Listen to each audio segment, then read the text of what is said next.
ঋণ খেলাপিরা যাতে নির্বাচনে অংশগ্রহণ করতে না পারে এজন্য নির্বাচন কমিশন যথেষ্ট সচেষ্ট বলে জানিয়েছেন ইসি আব্দুর রহমান মাসুদ।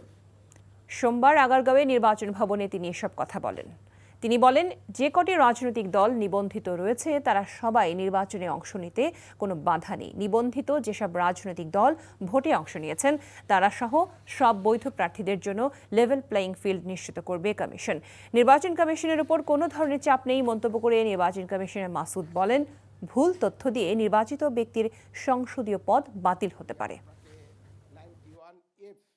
ঋণ খেলাপি যদি গ্যারান্টর যদি ঋণটার পরিমাণ যদি পরিমিত হয় একটা অঙ্কের, তাহলে তাকে নির্বাচনের সুযোগ দেওয়া যেতে পারে। কিন্তু সেটা যদি বহু টাকার হয় তাহলে তাকে নির্বাচনে যাতে অংশগ্রহণ করতে না পারে সে ব্যাপারে আমার মনে হয় যে কমিশন থেকে একটা অভিমত বা একটা সুপারিশ যেতে পারে।